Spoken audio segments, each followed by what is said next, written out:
The movie begins by introducing us to what seems like a perfect, idyllic life. We meet Allison and her husband Steve. They appear to be deeply in love.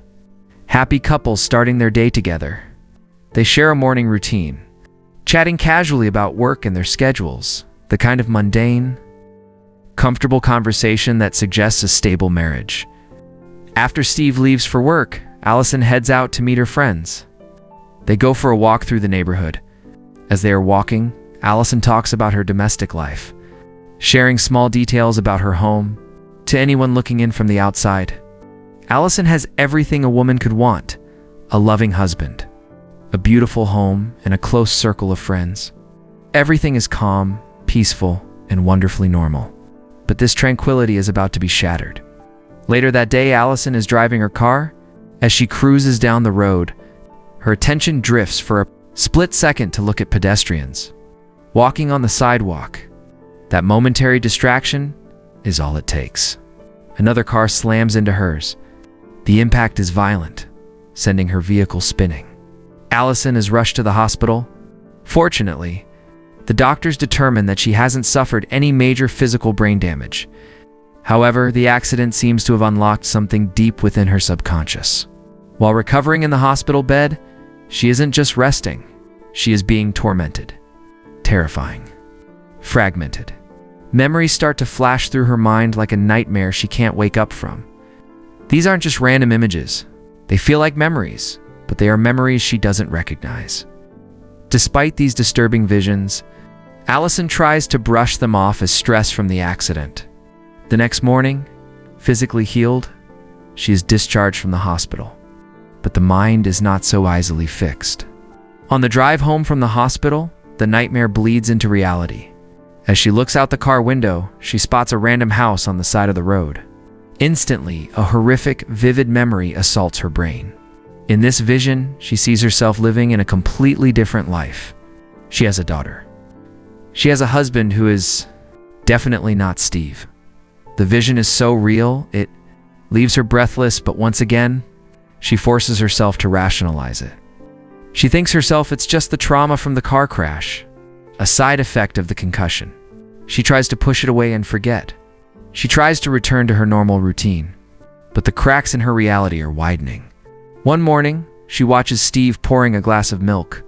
The sight of the white liquid swirling in the glass triggers a violent flashback. In her mind's eye, she sees a man attacking her, capturing her, and dragging her away to a strange location. She is visibly shaken. Steve notices her distress. Allison decides to be honest. She confesses that she is having strange, persistent flashbacks that appear and disappear suddenly. Steve, however, dismisses her concerns immediately. He acts like a concerned husband, but his words are manipulative. He tells her she is just tired, that her mind is playing tricks on her because of the accident. He convinces her that what she is seeing isn't real. Trusting him, Allison accepts this explanation. But the night brings no peace. Allison suffers from insomnia. Unable to sleep, she gets up to take a sleeping pill. Suddenly, a splitting headache strikes her. She blacks out. When she regains consciousness in this fugue state, she is confused. In her mind, she is pregnant. She believes she is in a different house entirely. She walks down the stairs, disoriented, only to snap back to reality at the bottom. Terrified and not knowing how she got there or what is happening to her, the next day, Allison tries to ground herself in normalcy. She walks home from work with her friends. They pass a playground where children are playing. Allison stops, her eyes fixing on a little girl swinging on a swing set. The image triggers another intense memory of a daughter she doesn't have. Her friend notices her staring and asks what's wrong. Allison explains that ever since the accident, she has been seeing these strange visions. Her friend, like Steve, dismisses them as just dreams or imagination. But Allison is beginning to doubt that explanation. She needs answers. She goes to the hospital to see a female doctor. She explains her symptoms. The doctor is puzzled. She suggests running some blood tests and advises Allison to see a cardiologist. Thinking perhaps the sleeping pills she takes might be affecting her heart or circulation. Determined to find the truth, Allison goes home and tries to research her symptoms on the internet, but her laptop suddenly malfunctions, shutting her off from information. She calls a repairman. Just then, the hospital calls. The blood test results are back. The doctor asks her to come in immediately and to bring her sleeping pills with her. At the hospital, the female doctor reveals something shocking. She shows Allison an X-ray that proves Allison had a severe head injury in the past. An injury Allison has absolutely no memory of receiving. Then comes the second shock. The blood work reveals high levels of a toxic substance in her system. The doctor analyzes the sleeping pills Allison brought in. She tells Allison that these are not sleeping pills at all. They are psychotropic drugs, heavy-duty medication, usually prescribed to patients with schizophrenia. Allison is stunned. She only takes one kind of pill, the one Steve gives her. She leaves the samples with the doctor and heads home, her world spinning. On the drive back, distracted by this revelation, Allison accidentally hits a young girl on a bicycle. She rushes out to help the child. The sight of the girl triggers a flood of memories again. Allison returns home, devastated by her actions and terrified of her own mind. Her friend Janet comes over to comfort her. Allison explains everything, the drugs, the memories, the accident. Janet still thinks it's all related to stress, but the pieces are starting to fit together for Allison. The hospital calls again. The doctor has done more analysis. She tells Allison that her condition resembles retrograde amnesia, but it's being artificially induced.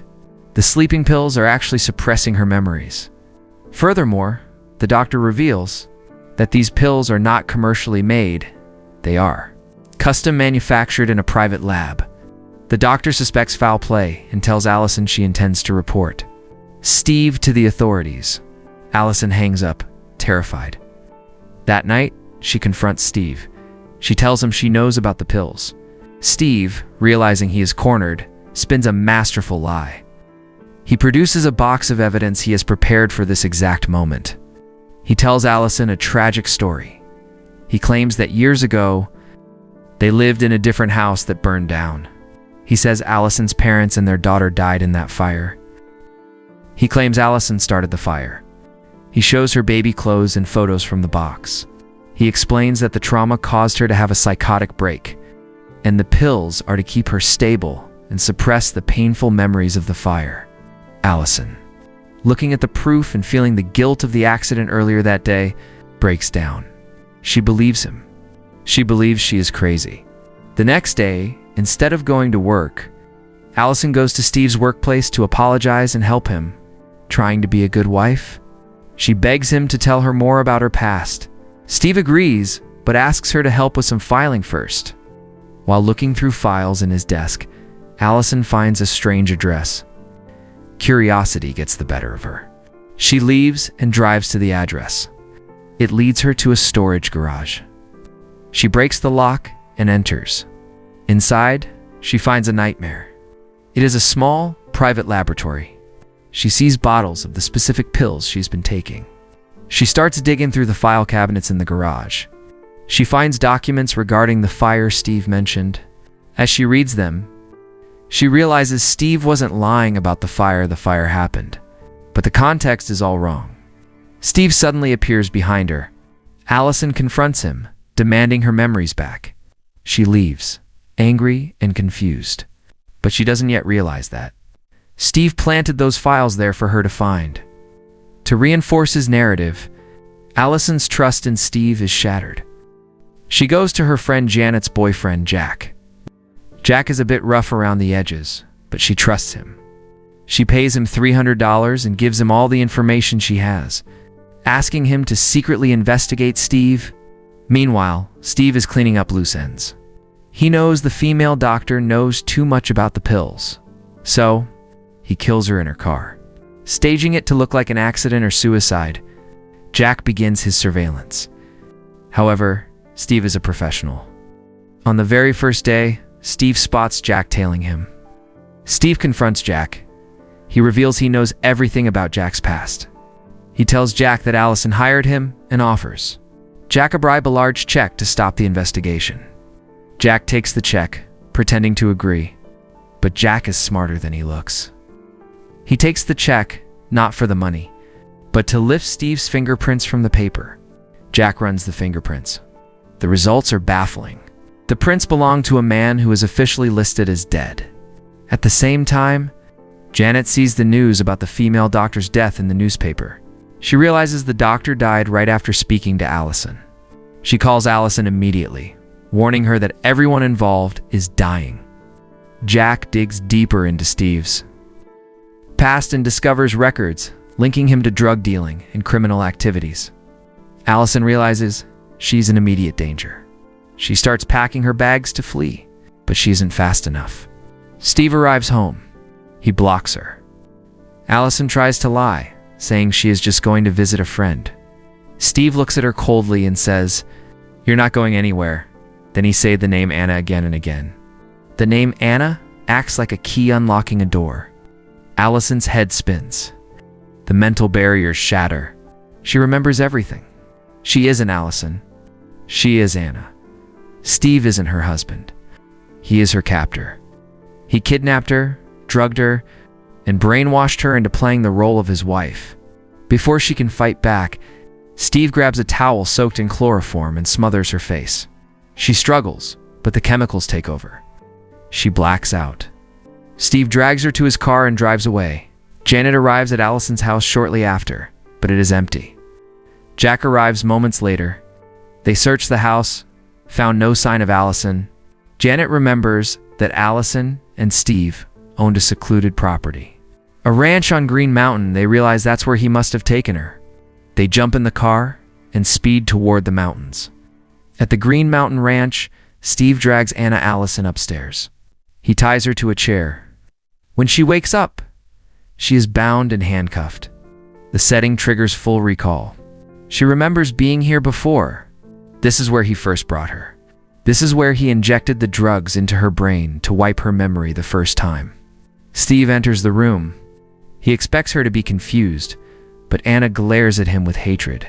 "What have you done to me? What have you done to my family?" She screams. Steve tries to lie again, calmly claiming he is her husband. But Anna isn't buying it anymore. She knows who she is. Realizing the charade is over, Steve decides to reset her again. He prepares a syringe with the memory-wiping drug. Jack and Janet arrive at the edge of the ranch property. Jack takes a shotgun from his car. He tells Janet to stay back, watch the house, and signal him if Steve moves. Jack sneaks toward the back of the house. He enters quietly and finds Anna tied up upstairs. He rushes to untie her. But Anna is groggy from the drugs and can barely stand. Outside, Janet sees Steve walking back toward the house. She panics. She needs to warn Jack. She grabs a flashlight and throws it, hoping to make a noise to alert Jack. But her aim is terrible. The flashlight lands right near Steve. Steve turns and sees someone hiding in the bushes. He chases. Janet runs, terrified, but Steve is faster. He catches her and knocks her unconscious with a brutal blow. He prepares to drag her inside, but then he looks up at the window. He sees a silhouette someone is untying. Anna. He leaves Janet and sprints back to the house. Inside, Jack hears Steve coming. He knows he can't carry Anna out fast enough. He sits Anna down and tells her to wait. He pumps his shotgun and heads to the downstairs to ambush Steve. But Steve knows the layout of his own house. As Jack descends, Steve leaps from the shadows of the upper loft. Tackling Jack, they struggle violently. Steve manages to wrestle the shotgun away from Jack. Without hesitation, Steve pulls the trigger. Jack is killed instantly. Steve, now armed with the shotgun, walks back to the room where Anna is being held. Anna hears the gunshot. She knows Jack is dead. She knows she is next. She fights through the dizziness of the drugs. She looks around for a weapon. She spots an old pitchfork. She grabs it and hides in the room and waiting. Steve walks in, confident and armed. He steps into the room. Anna lunges. She drives the pitchfork into him with all her strength. Steve stumbles back. The force of the blow pushes him backward through the railing of the loft. He falls from the upper floor, crashing down to the ground below. He lies there, motionless. The next day, the nightmare is finally over. Police cars and detectives surround the ranch. A detective comes to Anna and asks her questions, and she answers with clarity. She tells him she is not Allison. She is Anna. The detective then pulls out a photograph. It is a picture of Anna's real family, her husband and her daughter. He tells her that her family never stopped looking for her. He leads her to a car where her real family is waiting. Anna runs to them. She hugs her husband and holds her daughter. The tears flow, but this time they are tears of relief. She has her life back. The movie ends with the family reunited, the false life of Allison gone forever. Thank you for watching. If you enjoyed this recap, please hit the like button and subscribe to the channel for more movie stories. See you in the next video.